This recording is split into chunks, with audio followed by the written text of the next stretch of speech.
This is Fortress on a Hill. Thank you for joining us. I'm Henry. And I'm Danny. We're here to tear apart recent stories about our nation's armed forces and our veterans. We hope you'll take a critical look at what's happening with our military, and we hope you enjoy the show. Now, let's get started.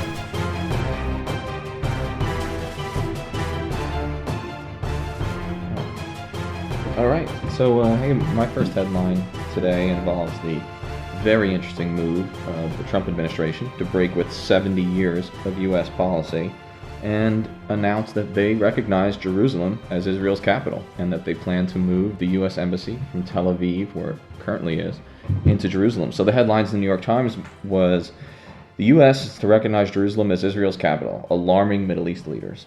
Well, all I want to say about this is this decision straight up makes our troops less safe. It poisons America's image in the Arab street, the proverbial Arab street.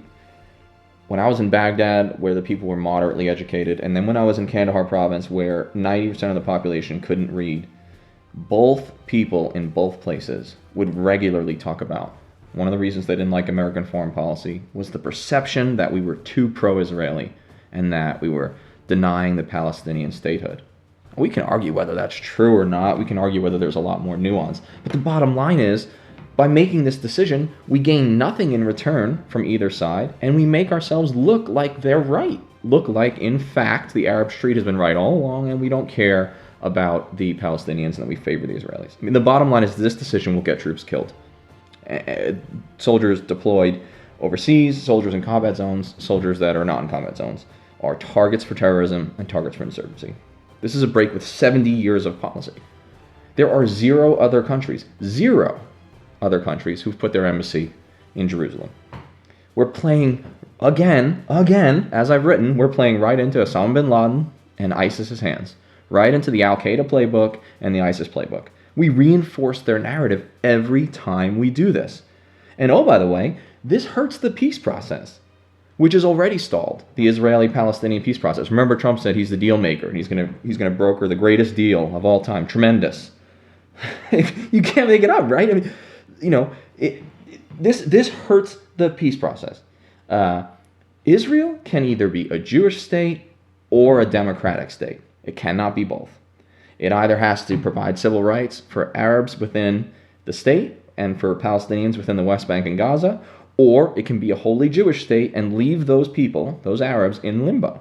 And it seems like we know what Netanyahu wants to do, right? It's clear to me at this point that he wants to make a viable Palestinian state impossible. He wants to be a Jewish state rather than a Jewish democratic state. Other proof of that, look at the settlements. They're still putting settlements against international law into the West Bank, and then we're surprised that the peace process is stalled. Well, instead of criticizing Netanyahu a little bit and taking a fair, honest broker position, what are we going to do? We're going to move the embassy. I mean, I don't know what you think about this, but Trump is out of control. The president is in over his head, and he's dangerous. I mean, he may start the third intifada, right? Several Palestinians have been killed, some Israeli troops injured, people are throwing rocks and protesting still. And now this is a week later. If it starts a third intifada or a third rebellion in the West Bank, most of those deaths, which are usually civilian deaths, they're on him. They're on President Trump because he created a crisis of his own making, and it's unnecessary. As for this hurting the peace process, I mean, the article, administration officials admit that they expected the Palestinians to walk away from the peace process, at least for now, and the White House is girding itself for an eruption of violence. It's not like they didn't know. They predicted that this was going to hurt them, but they don't care. They don't care about that. This undercuts the moderates, what's left of them, in the Palestinian movement, and it empowers Hamas and the other Islamist groups because it proves their point, what they've been saying all along. Oh, you can't trust the United States. You can't trust the Israelis. They don't really want peace.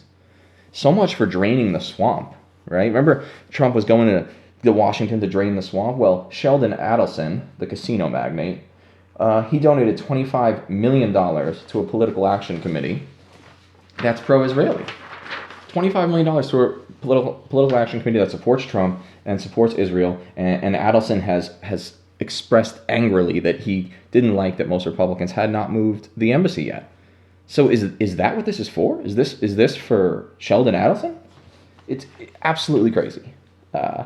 Something is wrong when a decision like this unites everyone against you. Europe is against it. The Arab states are against it. The only person who's for it is Benjamin Netanyahu and the right-wing Israeli government. It's absolutely fascinating to me. I mean, another article said, everyone from Macron in France to Erdogan in Turkey, from the Saudis to the EU, Trump's decision. Well, congratulations, Donald Trump. You found a way to unite the French, the Turks, the Saudis, all of Europe, and the Palestinians against us. You almost have to stand in awe of that. Congratulations. But thankfully, and I'll end on this, we don't have to worry about it because we can count on Jared Kushner, the president's 30-something-year-old son-in-law, to save the day because that's the guy in charge of the peace process. One of the other quotes I read was, Kushner is too bound up in his latest scandal just revealed by Newsweek that he failed to disclose his co-directorship of foundation funding illegal Jewish colonies in the West Bank. So the honest broker, son-in-law Jared Kushner, is in bed with the Israelis, and we're supposed to believe him. This is just absolutely out of control. How many fronts is our president going to stir the pot on? We're at as you pointed out very eloquently, the entire Middle East hates this, and they sit on a bunch of different divides. So 5-6 different political, social environments all pointed in one direction. In Jerusalem, it has so much historical significance between Muslims, Jews, and Christians, and you would think that idea, I would hope it would be more united than it is. Given the history of the area, I get why it's not, but it needs to become the next Berlin. That's what we need to work towards. People need, and as you said, it can be democratic or it can be Jewish, but it's sure as shit not going to be able to be both. So I hope they go democratic. I don't think it's going to happen, and I don't see us having an administration for years that has the backbone to actually stand up for it or even cares about the people it's affecting. I think Trump probably saw this as a way to poke the Middle East. It's going to push up, ISIS is on its way out. If there's more anger, they could be pouring in more recruits for them. It could be possibly more money from them from some of the more illicit places where they get funding. It's fucking horrible. I that's all I can say. It's fucking horrible. Absolutely, it is. It's amazing, and it's interesting that people across the political spectrum can agree on this. The man is capable of uniting sworn enemies against him, which in one sense is a gift. Unfortunately, it's not the kind of gift No. This happened a few months ago, and I missed the story, but I think it really bears repeating because it has a lot of significance on what's going on with our armed forces today.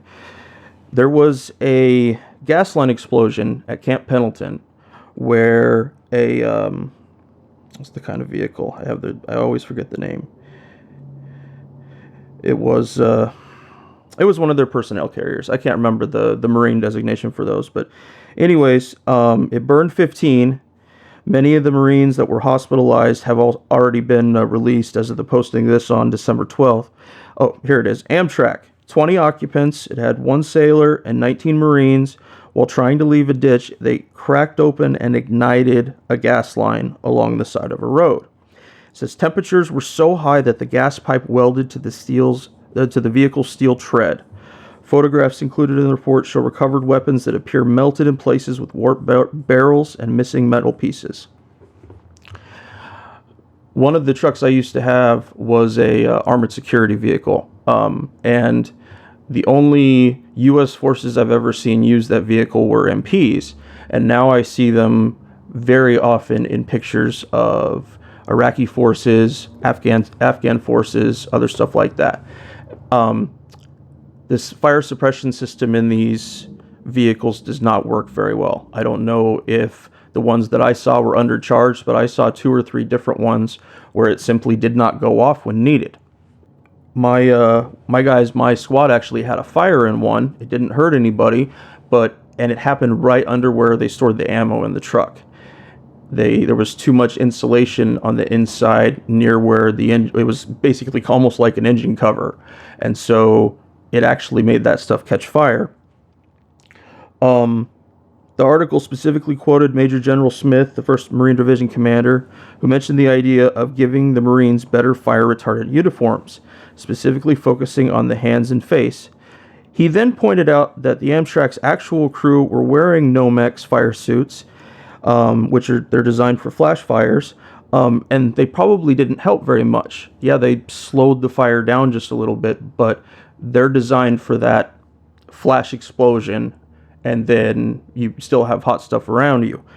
There's nothing you could design that would help people in this kind of situation, where there's a constant source of heat, unending source of fuel. It says it took 6 paramedic units, 3 brush fire engines, a ladder truck, 5 aeromedical ambulances, and a firefighting aircraft rushed to the mishap. But the blaze wasn't extinguished until more than 6 hours later, after workers closed off the gas line. The reporter revealed that the officials planning the exercise did not know that a Marine D-8T bulldozer 3 months earlier had ruptured the same line 90 feet north of this fire. I think this stories really highlight something significant about serving in the military. The infrastructure on a military base has to be designed differently. It can't be dealt with and thought of in simple terms. I don't know how you would see this, Danny, but I would imagine, a convoy going to a range pulls over next to this and has no idea after the line was split. If it was something pretty heavy duty, a 5-ton, maybe an Abrams, if that post happens to have some, but, or God forbid, like the ammo truck, somebody in a 998 with cases of whatever they're taking to the range, and they just don't happen to see it. And so I wondered about, is this information that an NCO could find on doing a route recon for the range? Is there an office on a post that would actually give this information, say, hey, on your route, you need to know there's this gas something, your guys need to take, divert this way, go around it, whatever they need to do, but that it's actually accessible. Yeah, that's a really good point about infrastructure on a military base and whether or not that information is centralized in such a way that it gets put out. It's difficult because the military is so overworked and overtrained to a certain extent, or busy training for the next deployment, that I don't know if you've seen it, but there's very much a culture of just get it done. You guarantee that kind of information would get down to an officer or an NCO who was just going out to the range. Yeah, I could see it being one of those things that, there's never anything on the list. We don't need to check it. Don't worry about it. And with so many, like I said, so many other things in the chute, we cannot impart how many stupid things, and I don't mean stupid in the sense of not important, but stupid in that it gums up your entire day. All the things that it takes to run a simple training day, to run a range, to run a multi-day range, to take troops to an outside training facility, bringing ammo with you. All of it is important, but it doesn't all seem important at the time, and so things just we can somebody skillcraft qualify them. We can just Mr. Penn took care of that. We're good. That you say that, because there are just so many things that can go wrong in the simplest training exercise, and I think people only pay attention to the military when it's fighting, dying, and killing people, and don't realize that this is a genuinely dangerous job. Army, Navy, Air Force, especially the Navy, right? There's been some serious training accidents of late. A mentor of mine, who shall remain nameless for his sake, is the Assistant Division Commander, DCG, in one of our 10 divisions. And he has said to me on a number of occasions, we're killing ourselves. We're killing our soldiers. And he means in training, because we're overworking them, exhausting these units with deployment after deployment of the same people, and then rushing them through a training exercise so they can get to the next deployment or the next deterrence mission in Europe or Korea. And he has said to me, we're killing these kids. And that's a 1-star general. It's like, this is not a secret. This is an open secret for anybody who's in the know. And I'm really glad you brought this story up, because it gets at that whole idea that we need to pay attention to the military, its resourcing, and how much we're using it, even in peacetime. Of course, we don't know what peacetime is anymore because it's been 17 years of war, but we need to start thinking about the fact that the military is a dangerous job even when we're not deployed. I saw something researching this week that said that between I think it was 2008 and 2017, 16 Special Forces Green Berets died participating in the Golden Knights. That is just their airborne specialty show that they do. That's a special assignment for them. That's just, that's like the Blue Angels. I mean, I'm not talking about danger-wise, but that's what people need to understand about danger. It's just, and there's not that many guys that do that. How small is the number of guys that actually have that? I know it's a special identifier that Green Beret guys can get. But it just, everything we do has an element of danger to it. Even PT, even going out running with your guys. We had a guy who was 23 drop dead of a heart attack in another company in our battalion. You have to be ready for it. If you're not, or you go into it with a naive mindset, you're just fucking fooling yourself. All right. Next thing. Yeah. No, I searched high and low this last week trying to find a website that actually tracks U.S. non-combat deaths and lists them by all the details that they have at that time, And so if I can't find one that actually makes it, I want to make one, or have somebody help us make one, because that's something that needs to be seen, and it needs to be, as you mentioned, there's this selective memory when it comes to deciding which deaths are the virtuous U.S. military America deaths and which deaths are not. And there's definitely a difference there. And our president has even articulated that, and I think that he sees them as losers, not the non-combat guys. How was that guy so fucking stupid to do that? Absolutely. It has nothing to do with that, but that's his mindset. I like that little rant, because this is a guy who said, I was just writing about this today in an article. Sorry, I had another thought there. The guy who said that John McCain's not a hero because his favorite soldiers are the ones who don't get captured. So why would you expect him to respect training accidents or logistic soldiers that get hurt? I mean, he's not going to respect that. He only likes the winners, not the losers. and even the guys who die in combat are still somewhat seen as the losers. It's how to, for him, it's a skill that they acquire, like being a used car salesman. Either you're good at it or you're not good at it. But that's not the world that the military lives in.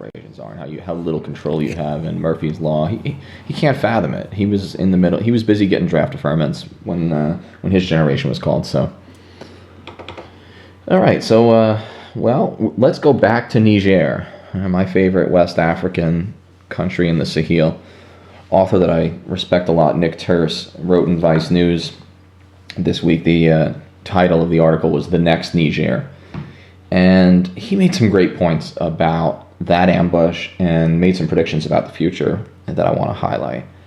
In the mainstream media, basically we only hear of Africa when shit goes wrong. I mean, even Lindsey Graham, right, the hawkish senator from South Carolina, he said about the Niger ambush a few months back, quote, "We don't know exactly where we're at in the world, militarily, and we don't know what we're doing."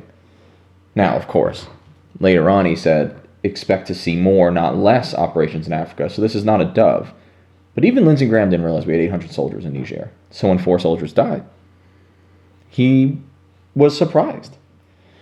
And what Nick Terse does that I think no other author really does is he follows AFRICOM and watches their operations and talks to their public affairs people and really just is like a watchdog agency over them and tries to predict the areas where there's going to be more conflict and maybe where we're going to make things worse.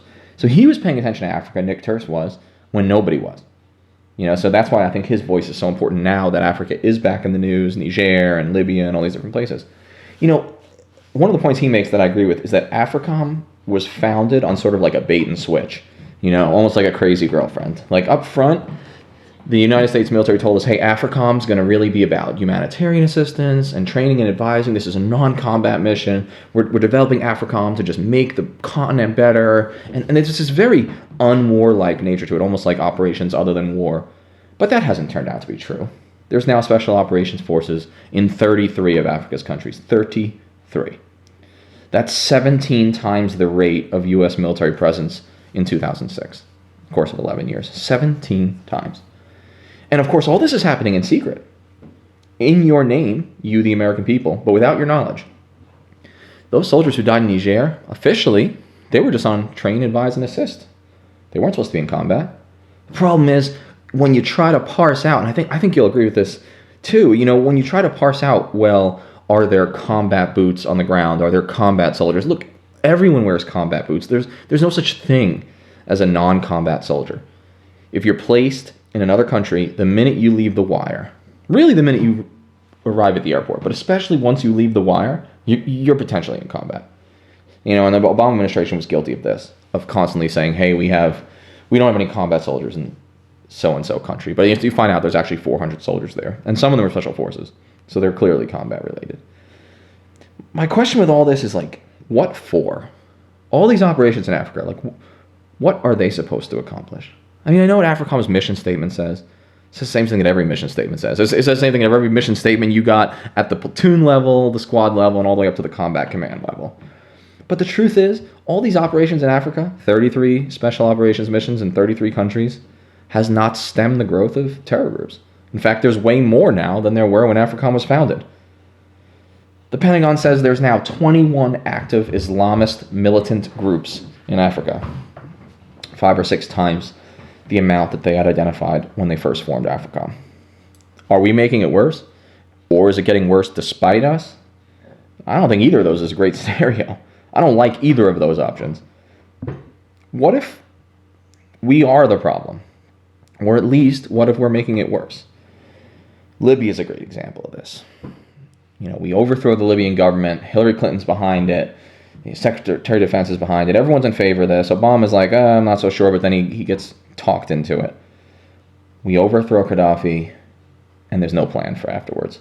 Well, all Gaddafi's weapons in the arsenal, and all the Tuareg tribesmen who are fighting on his behalf, they leave Libya, they take all those guns, they go south into Mali and Niger, and they basically destabilize those countries. It's a counterproductive presence. Sometimes when America puts its finger on the scales, we think, oh great, we're overthrowing a dictator, but we don't realize where the blowback comes from, what the second and third order effects are.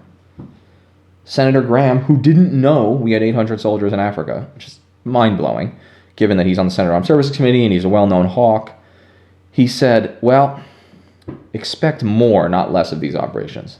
So even though I didn't know there were soldiers in Africa, I still know it was a good idea, and so you should expect even more Africa, even more U.S. soldiers in Africa, which tells me we should also expect things to get worse. If he says we should expect more activity, I'm going to predict that more American military activity is going to mean more American military deaths and more destabilization on the continent, because these people don't want us there. And the Islamist militants can use our presence as a rallying cry and a recruiting tool against us. There's no way to know where the next Niger ambush will be, but it's coming. It's not where, it's when. And I don't know what you think about that. I think that this is how we're going to be observing warfare from here on out. I think that this cloud, this curtain, whatever you want to call it, over information, the stuff that Nick's been reporting on, I think that it's only going to get worse. And I also think that eventually it's going to encompass bigger army units. I think that it's going to move on to battalion, regiment, brigade, style stuff. And then 3 months later, it's, yeah, these guys were here. Now, thankfully, one thought I had about that is that soldiers talk. You can't get around it. And so the bigger the unit, the more soldiers that are talking, and the more likely people are going to find out about that stuff. But I don't think Trump would have any qualms about telling an entire division to go there because it looks good. I don't know that something like that would happen. I'm just spitballing, but they're too much playthings to him. They're not real assets, real people, real machinery, real lives and deaths that are going to occur because of them. This is from Monica Mark at BuzzFeed. She says that the U.S.-led mission reached its target destination. BuzzFeed News can reveal for the first time that it was a militant camp across the Portus border in Mali. So I know the last time you and I talked, we weren't actually sure how close to the border they got or whether or not they actually crossed the border. they definitely confirmed that they did in fact do it. But insiders say the fatalities in the remote village of Tongo Tongo were likely unavoidable had the mission been better planned, although it's unclear whether key decisions were made by soldiers or their commanders back at base.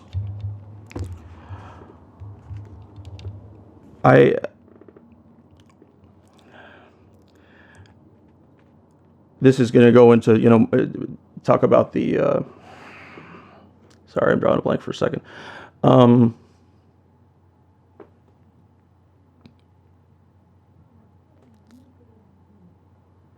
That with the porous border idea, and along with the light footprint thought, that when you put guys out in the bush by themselves, they're going to find shit to do. Whether or not it's specifically mission essential, that's a different question.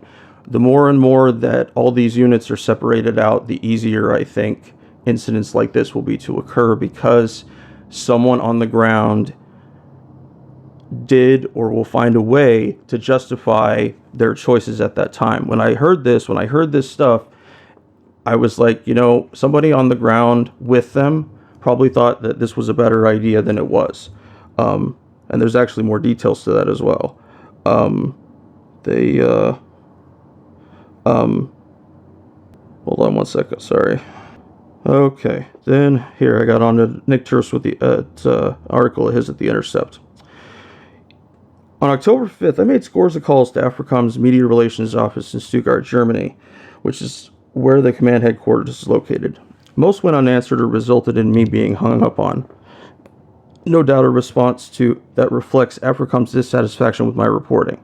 In one instance, however, AFRICOM personnel did not properly disconnect the call, apparently placing it on speakerphone.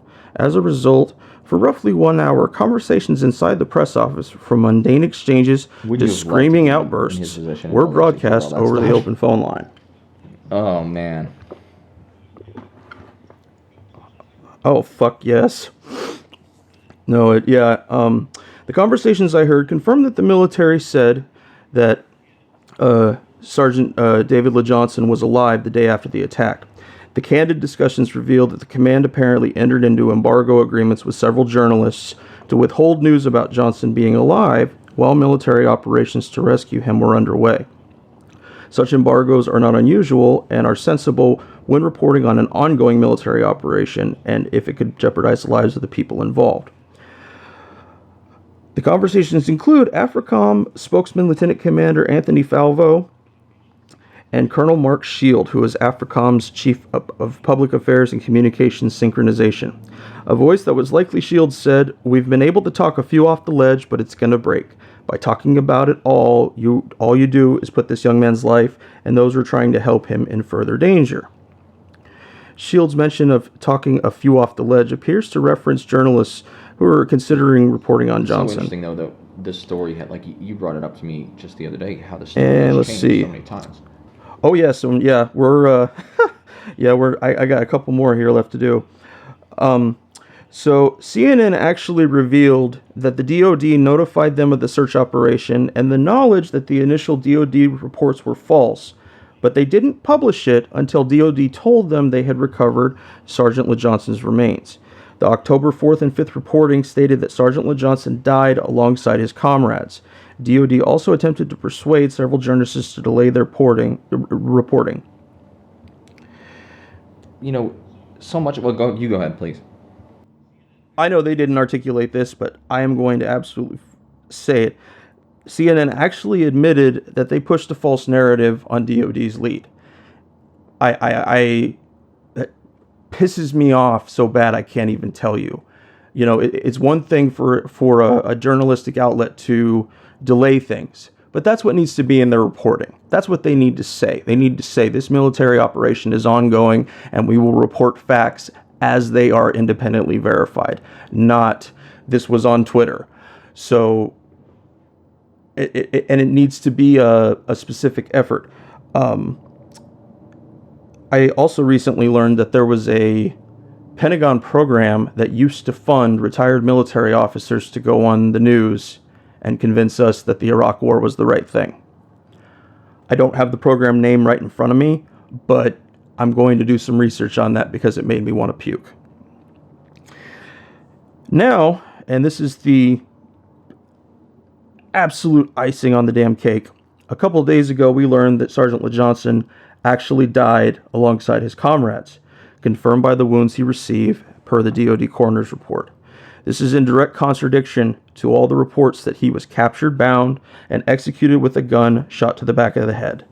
Also, he was reported to have been found 2 miles away from the bodies of his comrades. There's some bullshit in here somewhere. I don't know exactly where it is, but they found justification to bring in a JSOC team. I wonder if somebody thought to themselves that maybe if we float the bullshit report that he might have gotten captured, we'll get some heavy hitters in here and do something, but they won't come for anything else, unless they believe that we actually had somebody who could be captured. I think that it's yeah, I don't know what you think about that. perfectly in line with the secretive nature of the operations. They're not letting media out there. They don't want the people to know what's going on. There aren't, embedded media folks. So everyone's in the dark. The media is irresponsible in their early reporting because they take a lot of leaks and unverified information, and they don't run it against any legitimate sources. They don't get 2 and 3 different sources that corroborate. So you've got the military being opaque. You've got the media jumping all over anything they hear because they're so desperate for a story. And this is how it happens. This is how a secretive operation that is not sold to the American people, that is not debated in Congress, that is not followed in any responsible way by the media, this is how an operation comes apart. This is the bombing of Laos and Cambodia in secret all over again. This is how our tragedy happens. And I think that this is just a perfect example of what happens when you run everything in the dark. It's one thing to keep the bin Laden raid secret before a capture-kill operation against the #1 terrorist in the world. This is not that. This is training and advising, allegedly. I gotta say, I'm not really surprised that this whole thing went south, that this whole story got fucked up. Because to me, it's par for the course. When you run your operations this way, and when you cut the media out, and you cut the American people out, and you cut the Congress out, this is what you're going to get. And I'm so glad that you brought these parts of the story up, because they're symptoms, really, rather than anything else. To me, they're symptoms of a bigger problem, and that's the overall secretiveness and the opaqueness of this mission, and the fact that the American people are not in it. They're not in the game. They're not. The military does not want the American people to debate this, because I truly believe it is not something they're confident enough in, that they don't necessarily have the answers that an actual authoritative, combative media would ask them. I don't think they have it. I don't think they want to talk to Congress about it. It's easier to keep it in the dark. That's right. And easier for the we contractors to Congress continue making money off all of those decisions. Or bring in our own actual military embedded items that we need, and so then we'll rely on either the French, if they happen to be around, or, as it turned out, some sort of contracted air support. It's unbelievable. This is not the last we've heard of it either. It's going to get worse before it gets better. I think Matt Ho said that general rule is Right. 2.5 contractors come with every soldier, depending on exactly what the kind of mission is, but definitely like boots on the ground in Afghanistan. Right. Yeah, I feel like that too many of the stuff I hear as far as podcasts and news interviews these days does not talk about the meat and potatoes of actual military ops, and people need to see that. If a civilian or prior military, they need to fully understand the cost that people are paying, and also if they want their kids to join. How are they going to take that lead? My oldest is 11, and I'm still kind of hesitant about what I'm going to say to him if he ever decides to. So all this secretive, non-debated nonsense is, I think it's not only inappropriate, but it does raise serious questions when you start talking about, would you tell your child that enlisting in the Army or the Navy is a viable decision or a good idea? I mean, I, as a parent, forget about as a soldier, that's a whole other thing, but as a parent, I'm not certain that I'm confident that I want my child's life to be at risk over a mission as opaque as AFRICOM. over these training and advising missions that the American people haven't been a party to, that we haven't debated, that we don't have an authorization for military use of military force. This isn't the Second World War. We're not taking Paris. That doesn't mean that because it's a different kind of war, we shouldn't fight it. It means if we're going to fight a war like this, we need to really have a debate about what it means. If it truly means that America, of all countries in the world, is the only one that's going to send its soldiers everywhere to police everything just to make sure no terrorists get there someday, I'm uncomfortable with that. Because to me, it doesn't pass the smell test. It doesn't pass the common sense test. Why are we the only ones doing this? And why do we keep falling for the same old story? That we have to fight them over there, otherwise they're going to fight them here. It's just bullshit. It's bullshit. 9/11 was planned in Florida, California, Boston, and Germany. The planning never really happened in Afghanistan. The marching orders came from Afghanistan. And the next attack, and there'll be a next attack, it's not going to come from Niger. It's going to come from any number of places, and it's really going to be executed on American soil or in European soil. And the idea that we're going to stop that by having soldiers in Mali, it's just mind-blowing. I have one more little thought on this before we move on here. And this is for something I'm working on for an upcoming story. It involves ISIS and how good they have become at engineering their own weapons. Previous to now, it's been seen that ISIS will usually assemble their IEDs with components produced in other countries. However, the story I got discusses finding an IED manufacturing plant where they produce their own mortars, their own rockets, and other bomb-making materials. It's strongly suggested that there's a correlation between engineering know-how and main terrorist groups. A large number of Al-Qaeda operatives, including several of the 9/11 hijackers, all had engineering degrees. And what if engineering school, or maybe a particular part or parts of engineering school, went the way of nursing, law enforcement, military service, and there's some vetting involved? Because for certain things, I don't know that a civil engineer who knows how to build bridges is going to be able to make very good bombs. On the other hand, if they know the layout of bridges really, really well, based on their knowledge, they could certainly help somebody else. But at the same time, I worry about individuals who haven't done anything wrong having their privacy invaded as well. And I think the best way to come up with a decent solution is to debate it in public and have a national conversation and have the American people be a party to it, and then have Congress sort of decide what's the appropriate level of observation without, infringing on rights. The problem is, as always, like I said, of the last thing on Niger, is when we do it in secret, when we don't let the American people debate it, when we don't have a public conversation. One of the things you brought up about how these guys had engineering degrees is really interesting to me too, because it deflates another myth.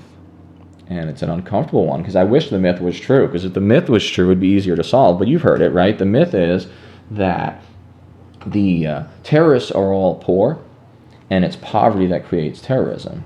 Now, I do think that poverty is an incubator of terrorism. I think most experts agree, but it's not the sole incubator of terrorism.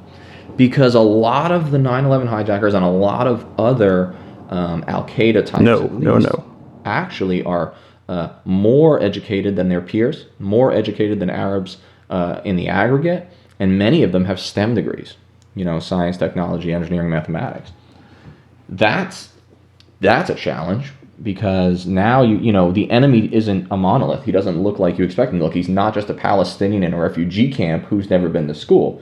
He could be a student who has been in the United States for a number of years and is excelling next to you in class at MIT. And we're getting on a little bit of a tangent, but I think that's something that we have to talk about. And how do you combat that? I don't think you combat it by putting 10,000 extra soldiers in, wherever the next country is, in Nigeria.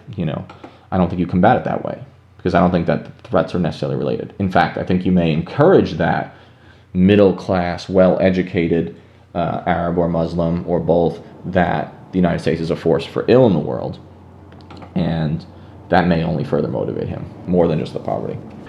I remember seeing something years ago about there was an unusual amount of educated people, doctors, lawyers, people who had been classically trained in a lot of different ways, who end up in these organizations. And the I can't remember if it was an article or a documentary or what, but it pointed out that for some of the ideas of ISIS, for some of the ideas of Al Qaeda, that intellectual separation from the real world allows them to push forward to something bigger, that they're able to see beyond the immediacy. Because for people that can't, why would you do it at all?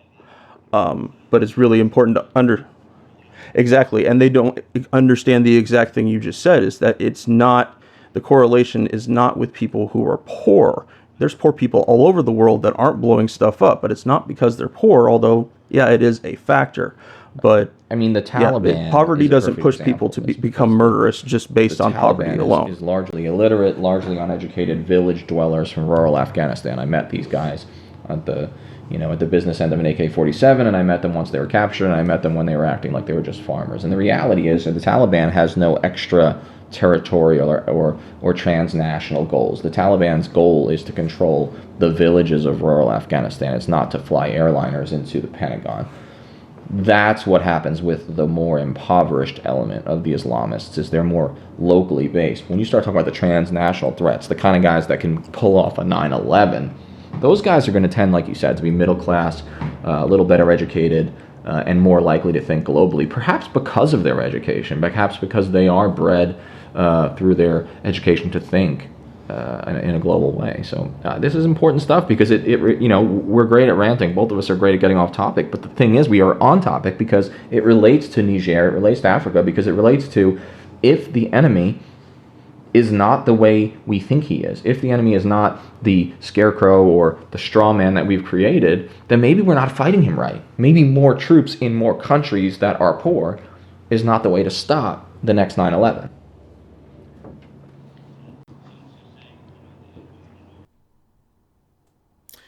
Was it Sun Tzu saying, if you know the enemy and you know yourself, you need not fear the result of 1,000 battles? Something like that? Yeah. Right. Absolutely. Yeah, you can always go back to that, and there's wisdom. Okay, guys, we're moving on to missile defense. Between North Korea's recent missile tests and the news pushing hard the story of American-made missile defenses that are protecting the Riyadh airport, there's been a lot in the news about it. This is from Defense One by Joe Cercioni, I think is his name. The following references a mid-September missile test that came close to Japan, but was unable to be hit by any missile defenses in the region. The key word here is over, like way over, like 770 kilometers over Japan at the apogee of the launch. None of the theater ballistic missile defense weapons in existence can reach that high. It is hundreds of kilometers too high for the Aegis interceptors deployed on Navy ships off Japan, even higher for the THAAD system in Korea and Guam. Way, way too high for the Patriot system in Japan, which engage largely within the atmosphere. All of these are basically designed to hit a missile in the post-mid-course or terminal phase, when it is on its way down, coming more or less straight at the defending system. Patriot is meant to protect relatively small areas, such as ports or air bases. THAAD defends a larger area. The advanced Aegis system theoretically could defend thousands of square kilometers. But could we intercept the missile before it climbed that high? There is almost no chance of hitting a North Korean missile on its way up unless an Aegis ship is deployed very close to the launch point, perhaps even in North Korean waters. Even then, it would have to chase the missile, a race it is very unlikely to win. In the only 1 to 2 minutes of warning time any system would have, the probability of a successful engagement drops to 0. So, recently in the news, there's been discussion about that a missile launched by the Houthis was actually able to be intercepted at the Riyadh airport. And it's just not true. A team led by analyst Jeffrey Lewis and his group at the Middlebury Institute for International Affairs uncovered a different account. Governments lie about the effectiveness of these systems, or they're misinformed, and that should worry the hell out of us. By analyzing scores of photos and other social media available from the incident, Lewis and his team determined that the 5 shots fired by Saudi Arabia's Patriot batteries likely missed their target altogether, and the Houthis' incoming Birkin H-2 short-range ballistic missile flew well over the kingdom's defenses, but missed its target, believed to be the Riyadh airport. The missile instead appears to have struck about a half mile away, a distance Lewis called, and I love this, a pretty normal miss rate for a Scud, in reference to the Soviet-era missile on which the Houthis' latest and most powerful weapon is based. If Saudi Arabia's defenses hit the missile at all, however, Lewis's team found that it must have been hit only on its rear tube. After that useless part had already separated from the deadly explosive warhead. While Houthi rebels may present a major threat to U.S. forces, the same Patriot system that appears to have failed again against the insurgents is also trusted as a major line of defense against a much more powerful foe, North Korea. How effective, our air defense systems are, especially our strategic air defense. And the propaganda that's going into being how effective they are, when they were successfully able to be used. It's some of the stuff I found was much more applauditory about how the missiles had worked, and some were just not. And this last little bit right here, in a November 15th interview, Ricky Ellison, chairman and founder of the Alexandria, Virginia-based Missile Defense Advocacy Alliance, not only confirmed Raytheon's 100-plus figure, that was the figure that they had actually officially given for their intercepts, but insisted it was a conservative count. Between the Kingdom of Saudi Arabia and the UAE, there have been over 150 intercepts of Yemen-launched missiles. The Missile Defense Project of the Washington-based Center for Strategic and International Studies shows 40 intercepts and 18 strikes since the war began between Saudi Arabia and Yemen in March 2015. However, the group did include the latest Patriot intercept of a Yemen-launched tactical ballistic missile on November 4th, which indicates its data is not completely up to date or inconclusive. So there it is, guys. It doesn't look good. When you hear people talk about missile defense, know that that's crap. Know that, I mean, right now, at the very least. And yes, when we have better close in-range weapons, but nothing that's actually going to stop that stuff. And especially not something in this situation where Saudi Arabia has painted the Houthis as entirely terrorists, and I don't know about possible self-defense scenarios in that. But right. Anyway, it doesn't. A lot of this goes back. It's not fair to their side. That's the simplest way I can put it. All that debate about the Star Wars Strategic Defense Initiative under Reagan, and pretty much all serious scientists agreed that the SDI was unworkable, and from a technological standpoint, and even if it did exist technologically, it was unaffordable. So this game of overselling what missile defense can do for you is at least 3 decades old, if not more. So we shouldn't be surprised that this is happening. It benefits arms manufacturers. It benefits congressional members who want different pieces for missile defense to be built in their districts. It benefits those people to oversell these programs, but it does not benefit the American people or the South Korean people or whoever are counting on these defenses to be foolproof.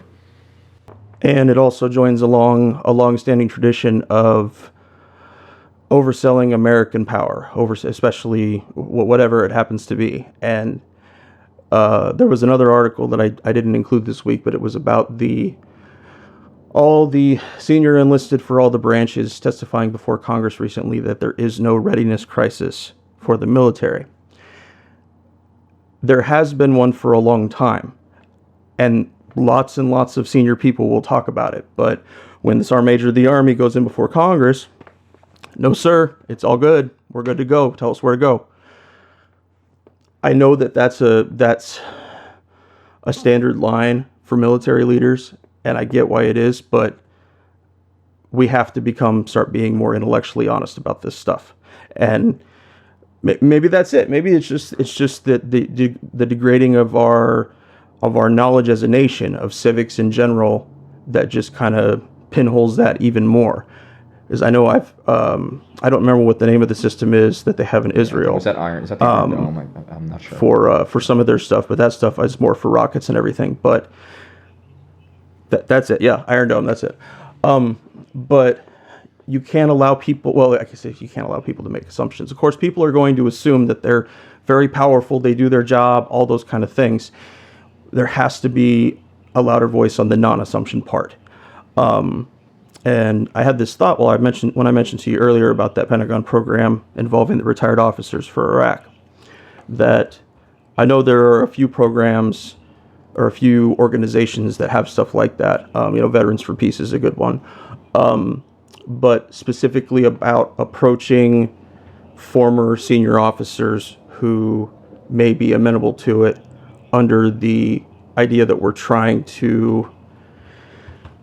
not doing anything tactically anymore. This is our deployments are, we're not actively, we're not allowing the metal to meet the meat. It's really interesting because if we were more honest about the capabilities of missile defense and we weren't overselling it, then we'd have to make different decisions and plan accordingly, and we'd have to deal with a responsible, informed public that can question some of America's activities around the world and whether or not they're having the effect that they're being sold to have. All right, well, sports fans, I'm going to end on a little bit of a lighter note for our headlines today and talk Army-Navy football. Specifically, one article called 3 Sisters, 3 Academies, 4 Generations of Service in the Military Times. Here's the deal. First of all, Army won again, 14-13. Amazing game. Army had lost like 15 years in a row. In the last 2 years, we've won in very close games. Very exciting football. And I like Army-Navy football. I do. I like Army football. I watch it every week. Despite all my skepticism about U.S. foreign policy, about militarism in our culture, I think the Army-Navy game is one appropriate kind of singular day for military pomp. It's the day I'm okay with it. I don't want to see it in the NFL every single week. I don't need to see uniforms and jets and stuff on every single normal Sunday, but Army-Navy football is kind of cool, and it is an opportunity to showcase some of the more interesting scholar athletes our country has to offer, because these kids are not the sort of kids who go to Miami. They're not the kind of kids playing in the SEC. They have higher academic standards generally, and also obviously a lot more commitment to federal service, which I think is pretty cool. And they really do, even though they're officer cadets, they still, I think, represent the Army and the Navy pretty well. Now, there's good and bad to the military legacies of so many of these kids, though. And that's why I chose this article. 3 Sisters. Okay, that's interesting in the first place because I think a lot of Americans still associate military service, military academy service with men. But there are more and more women at the military academies. When I taught at West Point, women were up to 25%, and they were reaching 30% in the future. So, I mean, this is a lot more than, even 10, 15 years ago when I was a cadet, when they were only about 10%. So 3 sisters, 3 academies, 4 generations of service. The women that were highlighted, one in the Air Force, one Navy, and one Army, they're military legacies. They come from a military family, and this is who's largely serving in the military today. It's a warrior caste, versus an apathetic public. So most of the country doesn't know anything about the military. There's no draft, doesn't feel any attachment to the military, and then it's these families that are serving. And I ran into this at West Point so often, both as a cadet and then as an instructor. Every one of my classes, I taught classes of between 12 and 15 students at a time. I could count on at least 3 or 4 of them to be the child of a graduate of West Point, and even more of them to be children of other soldiers, officers, or enlisted. That is a very odd thing. It may sound obvious, but it has not always been the case. Another example is one of my roommates at West Point. His name's Logan Collins, great guy, aviator, flies Blackhawks. He was 5th generation West Point, and that was not all that uncommon. There were a couple of other guys in my graduating class who were also 3, 4, or 5 generation West Pointers. It's good and bad. It's admirable service, but it speaks to this caste that's doing all the fighting, and the American people aren't part of it. They're not actors. One of the things that made my students special, I thought, when I was teaching there, was their whole idea of selfless service combined with the intellectual rigor that's required to go there. But at the same time, as I watched Army Navy and I look at my old students, 4 of whom are starters in the football team this year, and I think about how many of them come from families that do this year after year, generation after generation, it does make me a little sad. that more Americans don't have skin in the game. And we've talked about this in our episode about conscription and about national service. Nevertheless, keeping it light, Army-Navy was just passed last week. It is a week, I think, to cheer along, kind of watch a different kind of football, and but also to ponder what we've asked of those kids, what we've asked of service members, officer and enlisted, cadet, and sergeant.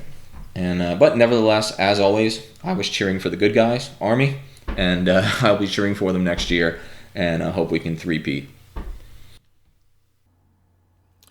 Yeah, man, it was hard during being in service in all the years where how many years was it we went without a win against Navy? It was 15. The last time we had won was when I was a freshman, a plebe at West Point in 2001, right after 9/11. We lost the next. Wow. No, there were always a few people that I served with that really, really loved the Army-Navy game, and my first LT, he was a West Pointer, and he absolutely loved it too.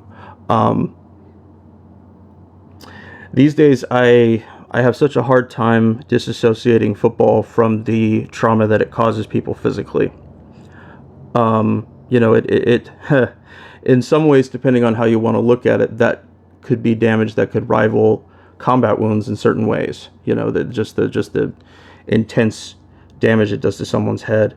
And of course the rest of their body. I'm just thinking about concussions and CTE right now, but that doesn't mean those are the only things that football players end up with. But I think the legacy points you brought up are very, very important.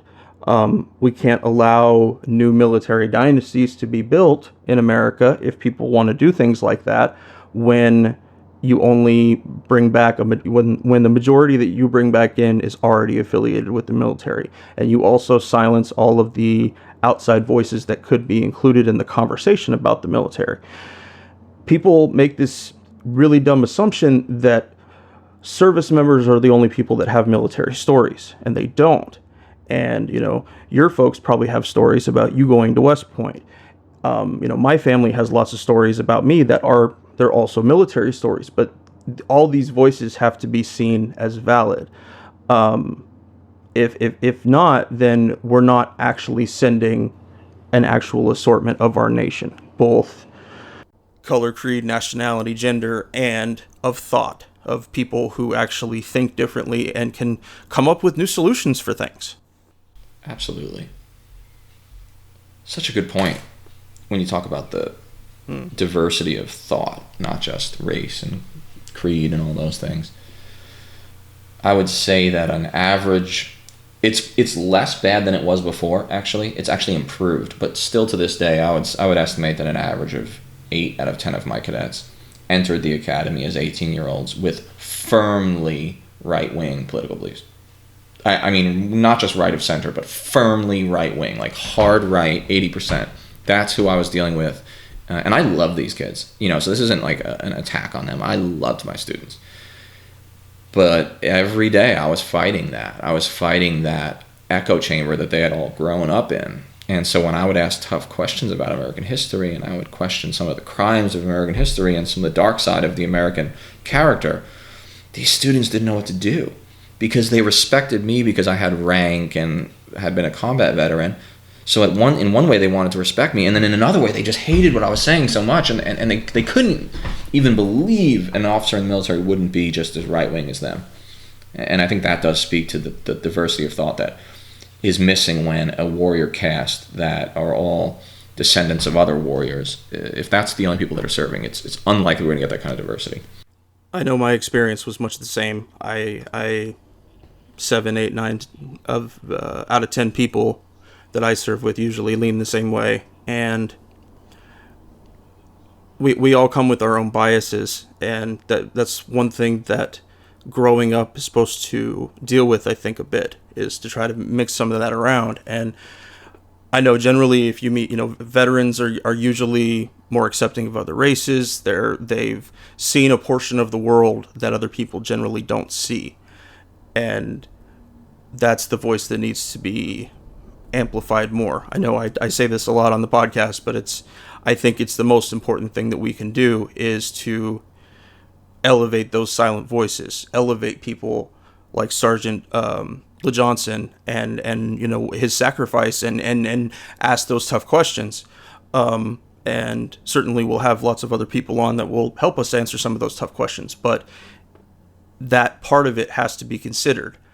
Not everybody is I won't say nobody's okay with this, but I feel that there are people who are much more accepting of U.S. deaths, of U.S. service member deaths than others. And there needs, is it okay with you because you understood the mission and believed in the mission, and your kid who became a soldier too believed in the mission, or because you simply support the military, you simply follow in that line, and and don't question as you move forward.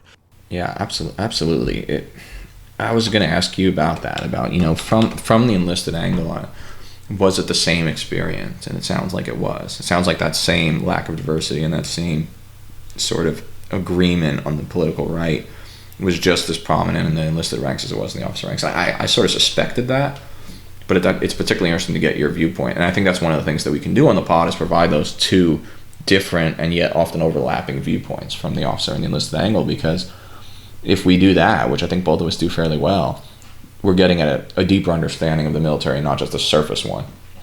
No, I do have one thought, though, about the enlisted side differing from the officer side, is that enlisted soldiers, I think, until they reach a certain point in their service, they are still more connected to the regular world than senior enlisted and officers. And I say that for a couple different reasons. One is that officers and senior NCOs usually have to work a lot more. It's the Joes that get a little bit more time. And no, it's a little bit, but it is, a little more time.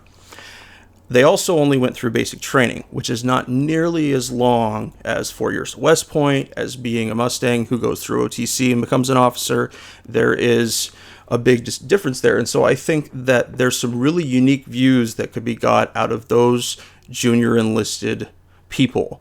There's a reason we were just called the E4 Mafia. But that's more of a joke than anything else. But that it can't be one chorus of voices coming up with solutions. So that's how we come up with things like slavery, like segregation. Those are not American. That's not the way to amplify American voices. So. Absolutely. It's a good point, and I agree with that. I think that especially the junior enlisted are much closer to the society that they serve than the professional class, which is the officers and the senior NCOs, who are essentially lifers, usually, or have been in the system longer. Because the system's damaging. I mean, and I don't mean that because I dislike military service or because I don't respect the Army or the people I serve with. That's not true, but any system, any large bureaucracy is damaging, because when you're a company man and when you've been in that system too long, it does take away your perspective and your ability to think broadly. Not for everyone. There are exceptions. I used to think I was an exception, but even I was a part of the system. And as I look back, I don't recognize me as a lieutenant or a captain, because that me 8-10 years ago is different from me now. And I think only with hindsight do I realize the extent to which I was on the inside, the extent to which I was a company man. And that's not just a military problem, but perhaps it's more visceral and damaging in the military because of the responsibility that the military has. I've thought about that, maybe like it's a good idea that certain groups of leaders get, that it's, you only have certain core positions for a certain amount of time. I think it's really good, like drill sergeants can only do it usually for like 2 years. There are a lot of other very hard jobs that fit into the officer category, non-drill sergeant jobs, obviously, but so many ones that are that much taxing on you. And like you mentioned about it, that becomes your group, that becomes your way of thinking. You almost start to feel weird when you wear your normal clothes after a deployment because you spent so long wearing the uniform you wore on deployment.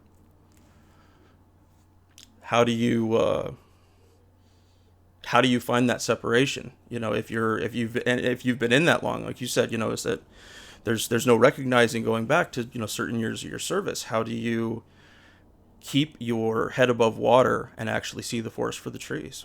Absolutely. Tough question, and one I think we're gonna have to get at in other episodes of the pod, and as we talk about a whole bunch of other issues, because this is going to be a recurring theme, I think, is the definition of military service and the diversity or lack of, and also how the military interacts with the civilian world and whether or not it's disconnected. I think it is. I think we both agree about that, and it's an issue we're going to have to deal with because it does touch everything. Yes, it does. Yes, it does. All right, so we're going to talk today a little bit about military sexual assault, the controversy of sexual assault. It seems appropriate in this era of Harvey Weinstein, Al Franken, Roy Moore, who thankfully lost despite being a West Point grad. Okay, I'm glad that the West Point grad lost. Wow, I didn't know that. Okay, that's one West Pointer. Yeah, it's one West Pointer saying that. Okay, and I think I haven't heard a West Point officer say that yet, but this West Point officer is proud he lost. But anyway, military sexual assault is a highly controversial topic, just like all sexual matters. I mean, they tend to be that way. And I decided that in order to talk about military sexual assault, it was best for us to read not only just articles on this topic, but also a lengthy, I believe, 80-ish page report from the Congressional Research Service that sort of lays this out. For those of you who don't know, the Congressional Research Service is an awesome resource for information. It's generally bipartisan, it's generally nonpartisan, and it lays out almost any issue. Whatever you want to know about, it lays out both sides fairly well. So some of the questions we're going to talk about today are best seen from at least my perspective, which is the perspective of the commander. The platoon leader or the company commander or a young major, which is the experience I've had. And then we're going to hear, you're going to talk about from the sergeant's hatch, from the squad leader's hatch. And I think that those are both important ways. So the question that comes up with sexual assault in the military is, how pervasive is it? What are the issues, processes, and concerns that surround sexual assault in the military? And what I mean from the commander's hatch is it raises a whole lot of questions, like can commanders be objective when looking at sexual assault within their units and, taking action from a legal or administrative perspective? Do company commanders, do young officers, remember the average commander of a soldier in combat, his legal commander, on average is between 26 and 28 years old, sometimes younger. Does he have the requisite legal training to adjudicate these cases? If not, what's the right level of adjudication? Should it be someone of higher rank, or should it be a lawyer, a trained lawyer? Which military officers are not. We have limited training. We have some, more than your average citizen, but we do not have legal training at the extent of law school. Another question is there a problem with in-house discipline? By in-house, I mean the military handling its own cases under the Uniform Code of Military Justice. Is there, in fact, on the opposite end, is there too much pressure within the military to go straight to a court-martial because this has become such a highly politicized and highly controversial issue?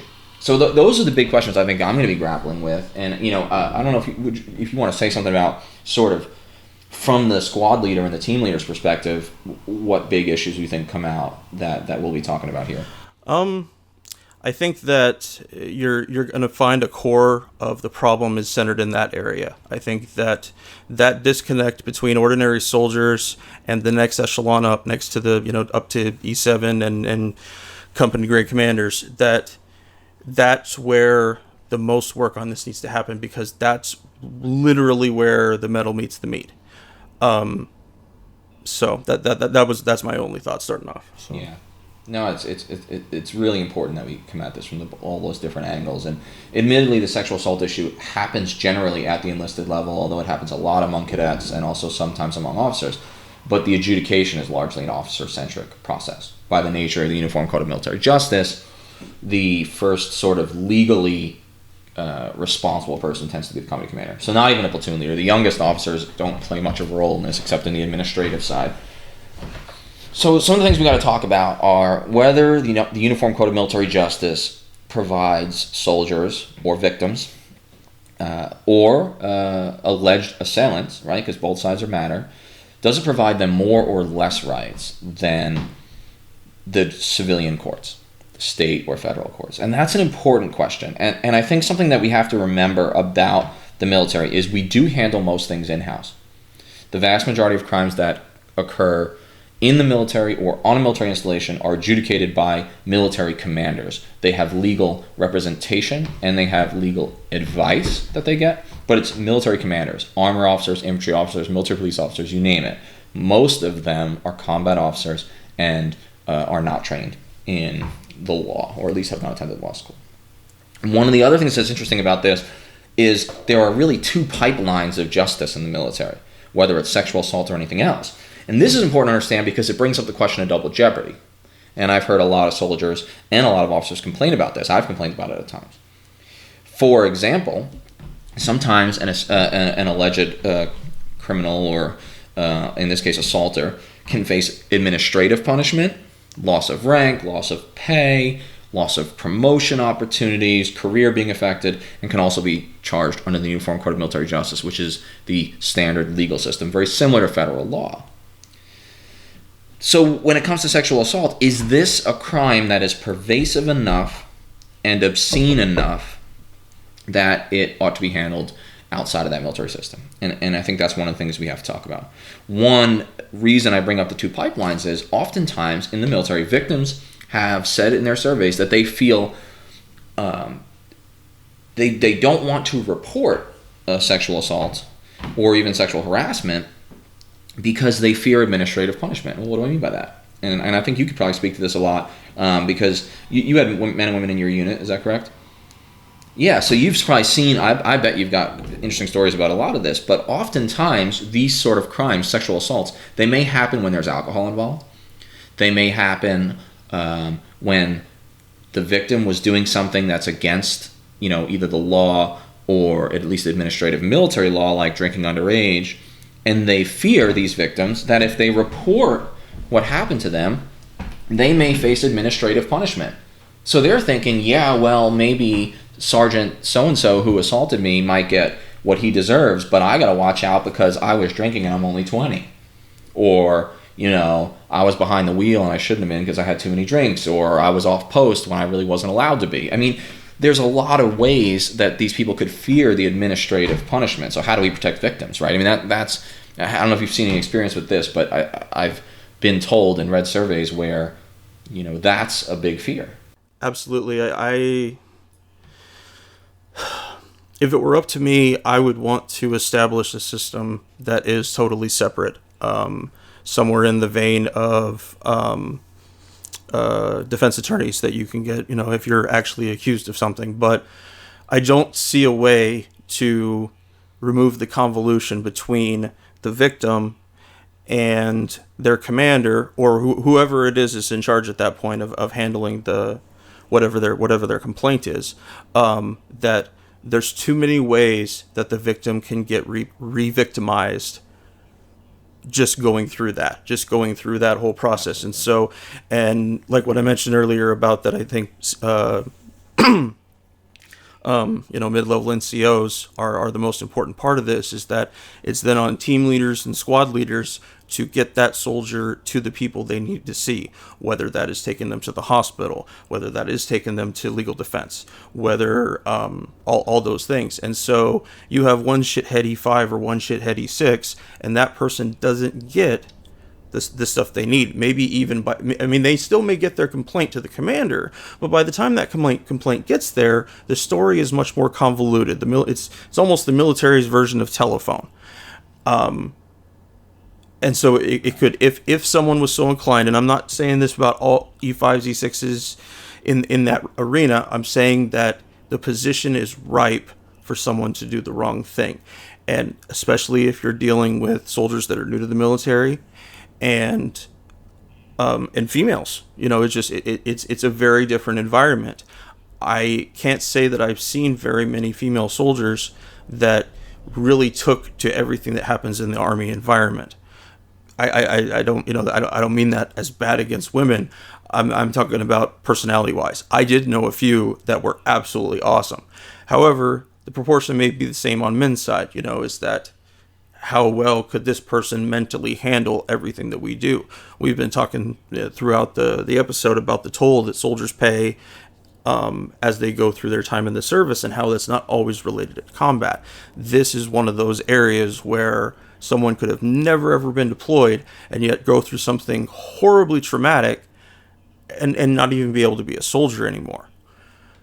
So I think, I don't want to sound like an asshole, but there has to be a balancing there, because once someone has been made into a victim of something, you have to find a way to do the best things for them as the victim, in addition to their service as a soldier. And I think the commanders, and I mean more senior commanders, not mid-level guys, I think that they are reluctant to hand that over because it means that some of their best people may fall, as in what we've seen with Harvey Weinstein in recent months. I firmly believe that the sexual assault culture in the military is much, much, much more harsh than the average world, for a number of reasons. Hold on one second.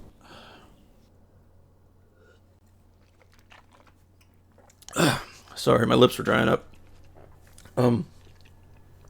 But the mission, that's the thing. That's the thing that always comes down to, what about the mission? We're going to have to cancel training because you have to take this soldier to this location. We're going to have to, it becomes a fight with a lot of other stuff. So. Absolutely, yeah. And Senator Kirsten Gillibrand of New York, who has been floated as a possible 2020 candidate for president for the Democrats, she's really been leading the fight on taking this issue out of the hands of the military itself to either military lawyers exclusively or to civilian oversight. And she's gotten a lot of flack. A lot of people in the military don't like this because, like you mentioned, the military does like to handle things in-house. It does like the idea of its commanders adjudicating good order and discipline, which, of course, is the primary role, right, or the primary importance in the military. But she argues, and there's a lot of debate on both sides, that there are limits to the UCMJ system and that victims of sexual assault may not get the protections that they deserve, or they may not even get the justice that they seek. And she may have some points, because, like you mentioned, if Sergeant so-and-so is a sexual predator and assaults a soldier off duty, whether it be someone in the unit or someone outside the unit, the commander may have trouble believing that or being willing to adjudicate that fairly if Sergeant so-and-so is also one of his best go-to guys. And those two things are not mutually exclusive. Sergeant X could be the best squad leader in combat and in training that the commander has, but also be a predator when he drinks alcohol or is in an off duty. And so how do you work those two together? And oh, by the way, and I saw this as an officer at West Point dealing with cadets who were victims of sexual assault, the victim might be a shitbag. I'm not saying the victim often is, but in other words, the perpetrator, the alleged assailant, could be a phenomenal soldier, and the victim could, in fact, be a piece of shit soldier. And who's the commander going to want to protect or believe? We all like to think that we are completely unbiased when it comes to criminal matters, when it comes to protecting victims, when it comes to these issues. But I don't know if that's within human nature. I think we all have our biases, and I'm not certain that the command, and Senator Gillibrand's certainly not certain that the command is always able to do this. And another thing I think that we have to remember is, like you said, the military culture might be worse than the civilian culture when it comes to issues of sexual assault.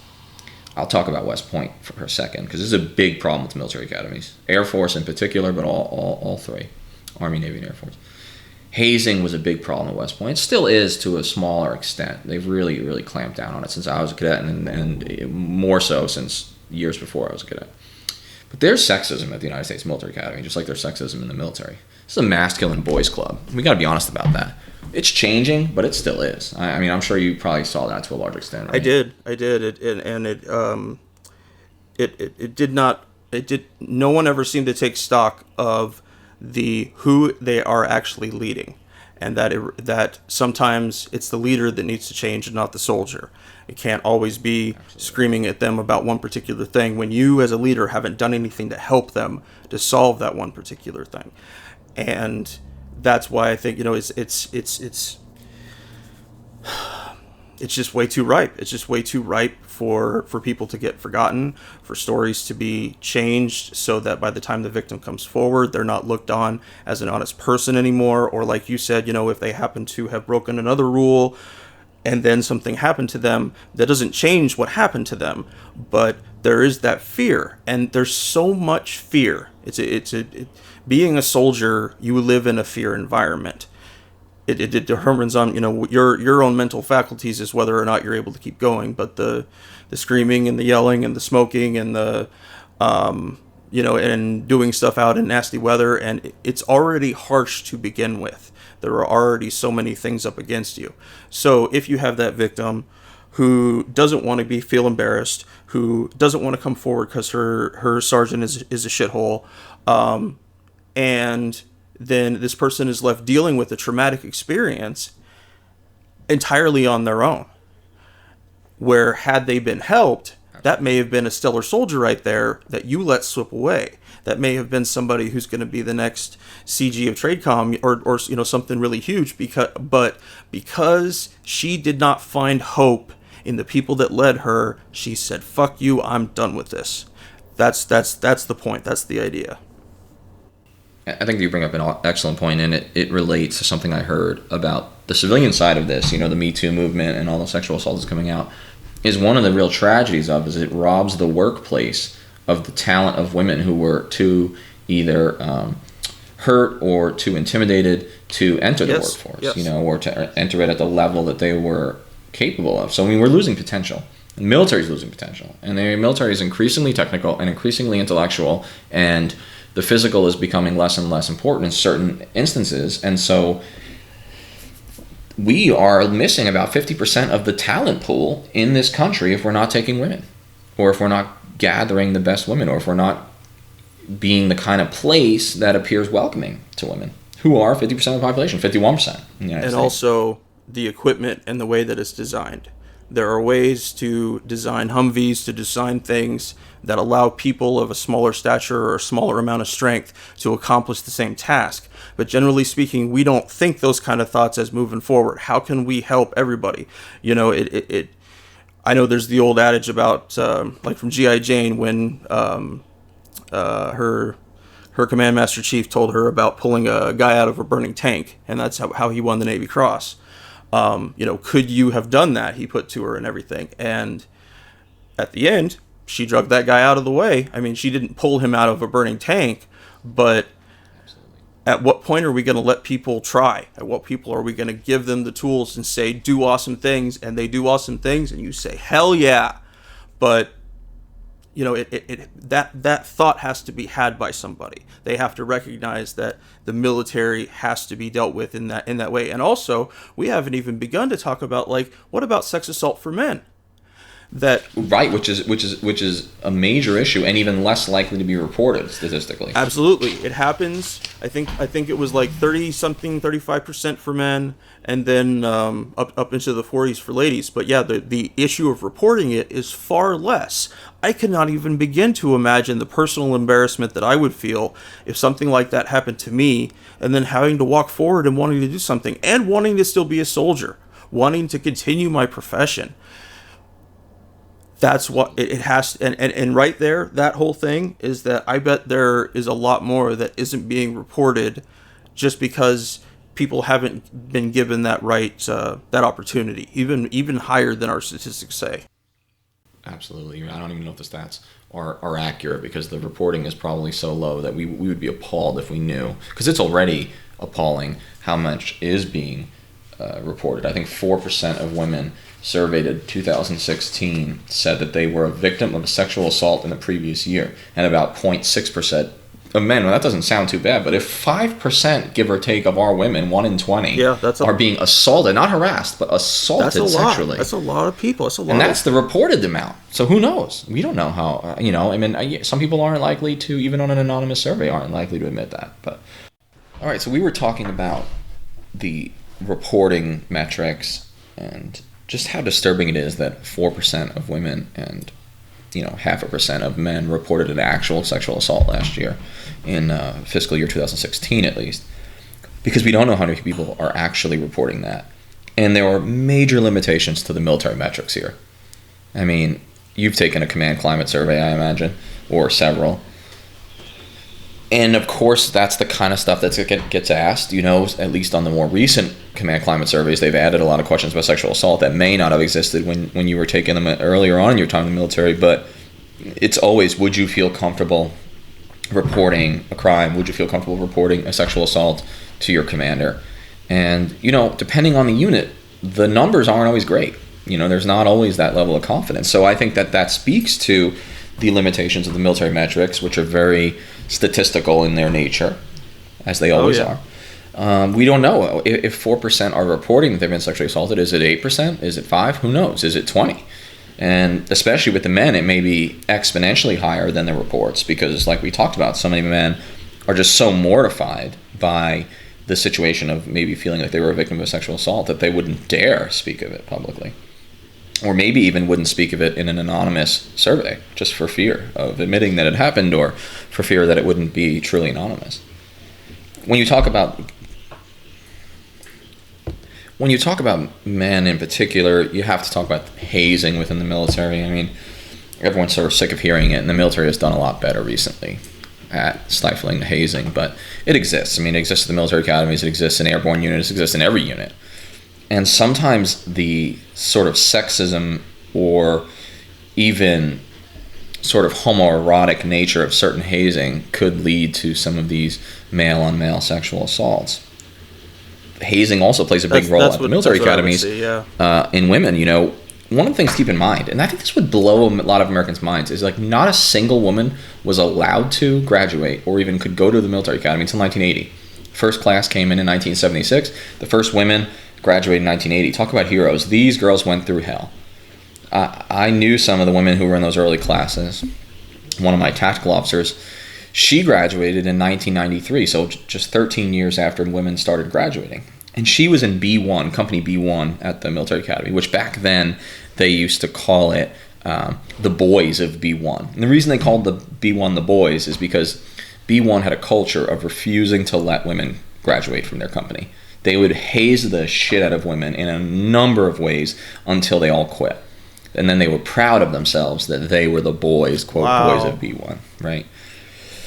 So this was going on well into the 1990s. And I think it's important to understand that culture in the military. When we questioned Senator Gillibrand's plan to take this out of the hands of the military, when we criticize her, as many of us often have, or as many people often have, I think we need to keep some of those stories in mind. How new the female experience in the active duty Army is, how sort of toiled it's been, and how much has been put in the path of these women, and how pervasive it is, I think, even today. This tactical officer of mine told me a story about how she went to company athletics, basically playing sports, which is the thing you do at the military academy every afternoon. She went out to play her sport, and then when she came back, she went into her sock and underwear drawer and opened it up to find that dozens of men had ejaculated into her drawer. And the message was clear: you don't belong here, and we are going to use our sexuality and harassment to make it clear to you in this grotesque way that you don't belong here. And that was 1993, which isn't that long ago when you really think about it. And so if you think this stuff is gone, yes, it may be better, but the culture's still there. And you mentioned it as well when you said what it was like serving with women, and how difficult the military life can be for women. And as a bunch of white males, it's difficult to put ourselves in those situations, but I think we do have to be very empathetic. Absolutely. I as you were describing that, going through talking about the academy and everything, I had a thought just about how displaced my last deployment was from everything. My squad lived with the company of Marines at one point, and I know that there's a lot of things that are non-sexual assault related that I would not have wanted to go to them for help for. In addition to that, it's just how detached our mission is becoming these days, and that if you're that detached from everything, your only lifeline may be the next leader in your chain of command. If that person is facilitating somebody being victimized, or they're even doing the victimizing themselves, what does a person do? And even if spitballing here, what if they were to take a sat phone and they called the closest CID office? Would they be able to come out and help them? Would they actually get on a convoy or get on a bird and come out to little, fob whatever, little cop whatever, and do something, actively do something, but just from the request of the soldier. It wasn't not a chain of command request, not anything else, but direct from, from victim to law enforcement official. And so that's the thing that men are going to continually be using as a reason we have to leave it in the chain of command, because we're all so stretched out there. We're in Syria, we're in Iraq, we're in Afghanistan, we're in Saudi Arabia. Yeah, that's a good point, because we're talking in many of these cases that we read in the Congressional Research Service report. Most of that stuff is either garrison or home station assaults. But when you look at you look at statistics, which I have not seen, the statistics specifically on during deployments, I would speculate that the rates probably rise of the likelihood of the assaults, if for no other reason than because of the distance from wives, girlfriends, or civilian women, but also because of the combat stress. And then I would also surmise that the reporting levels are probably even lower because of the things that you just described. Yeah.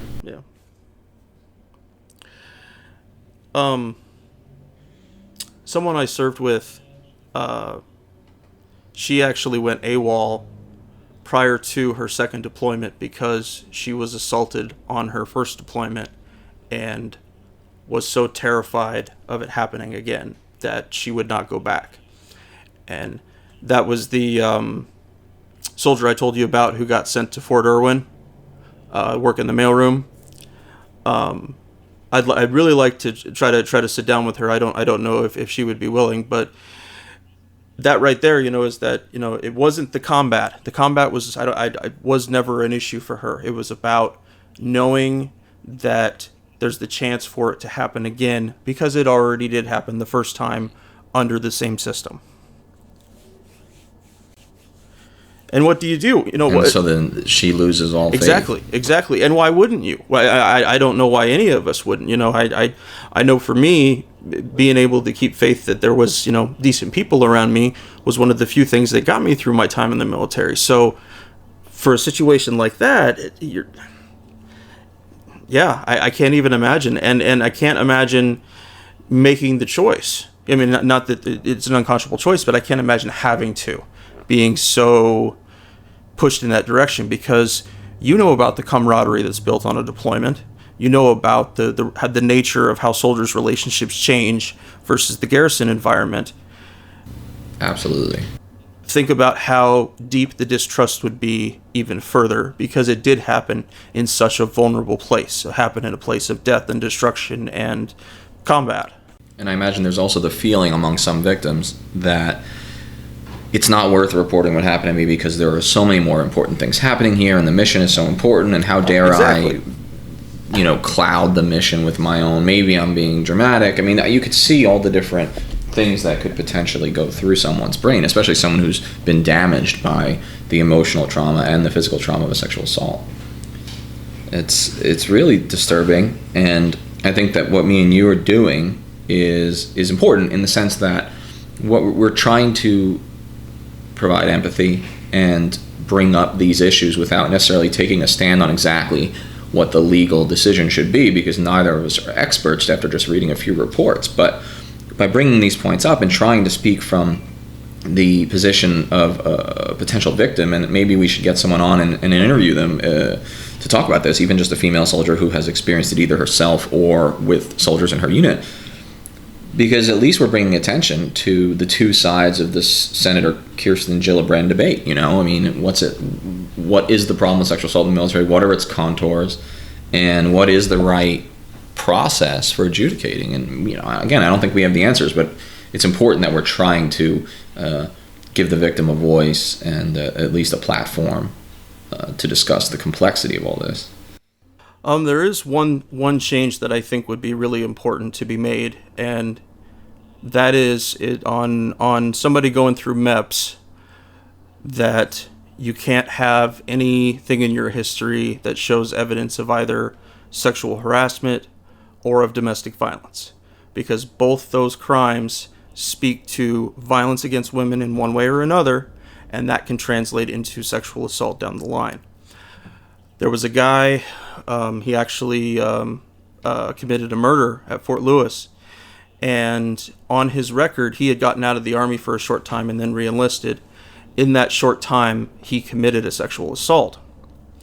That should have prevented him from coming back in. There should have been no way that he was able to go through his background check again and successfully do it, but he did. And it speaks to, trying to think of the recent incident with the records weren't, the guy at the Air Force Base shooting down in Texas, that needs to be seen as important. And again, then we get back into the kind of we having a mostly male structure. If the guys doing these tasks don't understand the importance, they're not going to do them. They won't care. Paperwork in the military is a side job. It's a cush job. It's not what we actually do, but it is very, very important. And so I don't even know about how that could be successfully done to ensure that everything makes it into the background check system that needs to be there, that guys are properly vetted for those lesser but still significant crimes against partners. And remember that any of these guys make it in, whether it's somebody that had never committed an offense before or somebody who was a serial offender, men can become victims too. It's not, we have to get out of this mindset that women are the only people that could be victimized sexually. And so, looking at people coming in, well, yeah, he sexually assaulted this lady, but his recruiter told me he has a 300 plus PT score. At that moment of entry, it can't be about the mission. It has to be about putting the right people in boots. If when the rules move away from that, then we start putting people in there who are going to hurt all kinds of people, and we're not going to know about it because of the nature of the crime. Totally agreed. 100%. As soon as the country gets tied into another Iraq or Afghanistan level deployment, I wouldn't be surprised if we saw the recruiting standards drop again like they did in 2006 and 2007 at the height of the surge in Iraq. And when that happens, I could see lax laws, about whether people with histories of domestic abuse and or sexual assault are brought back into the military because of a crisis in numbers, a recruiting crisis. We just can't allow that because we're going to mortgage our future in the interest of the here and now. And we've had a lot of problems with that. And a perfect example is the shooting down in Texas where, the military chain wasn't talking to the civilian criminal justice chain, and therefore this individual's able to buy a gun. And it's highly disturbing, and it does speak to the big issue today, which is the overlap and sometimes, inconvenience of the overlapping U.S. military justice system and the civilian side. And it's tough. It's a tough debate. And something else I want to talk about really quickly with this is the whole sexual assault debate. I think it does kind of relate to the whole women in combat arms debate, which we're going to have to do another episode on. Yes. Allowing women into the combat arms debate. We can spend probably an hour on that. But these issues are tied together because many people who are against women in combat arms, including President Trump in an infamous tweet, have said that you can't put women in combat arms because when you put men and women in the same room, of course there's going to be sexual assaults and, therefore you shouldn't let them in. Now, I think that's bullshit. Terrible, right? It's shockingly inappropriate logic. It's shockingly illogical. But he said that in a tweet, and he's the president and the commander-in-chief, and a lot of people make that argument, and so that's why I think it relates. Now, whenever I hear something like that, all I want to say is look at the Kurds. Look at the YPG in Syria. Those badasses have, hundreds of tough women absolutely fighting and dying in combat. So, that sort of gives away my view on the whole thing, but it is a complicated issue, and I'm just saying it relates. All these things are intertwined. You can't disconnect sexual assault from women in combat arms, from women in the military, because they're all very, very related. And I think it also really relates to what's going on in America right now in the culture with the MeToo movement, political figures and celebrities being brought down because of sexual harassment or sexual assault charges. This is a big issue right now, and I don't think we've seen the last of it. I think this is the tip of the iceberg. The military is going to reflect what's going on in society like it always does. And if this is a big story on the outside, it's going to be an even bigger story in the military. I'll give you just one last point on that, or one last example to show you how hot this is in the military right now. When I was teaching at West Point 2 years ago, the 3-star general, the superintendent in charge of the academy, he said that his number one priority for the semester, he said this 4 semesters in a row, was lowering the incidence of sexual assault at the U.S. Military Academy. He didn't say training America's leaders. He didn't say preparing infantrymen for war. He said, my number one priority is sexual assault. And a lot of people said, wow, that's terrible. I mean, I was a little skeptical of, like, how can that be your number one priority? You know, that doesn't seem like it should be the number one priority of the military academy. All I will say is it reflects how big of a deal this is. And he told us the reason it's his number one priority is because at the time, the Chief of Staff of the Army, General Ray Odierno, said that it was his number one priority. So, of course, the Commandant of West Point, or the Superintendent of West Point, reports directly to the Department of the Army, so he wanted to link or nest his priority with his. But the only reason I bring that up is to show you I really do think this is the tip of the iceberg. Everything we're seeing on the outside is going to come right back and ricochet throughout the military, like it always does. Thank you for joining us today. Please come join the conversation at www.fortressonahill.com. You can also find us on Twitter at Fortress on a Hill, or on Facebook at www.facebook.com/Fortress on a Hill. We want to hear from our listeners about the topics and issues pertinent to America's military and veteran communities. And last but certainly not least, analyze your news and its sources very closely. Verify everything you read. And remember that no one, no matter how powerful, are above criticism, especially those with the power to send others into harm's way. We'll see you next time.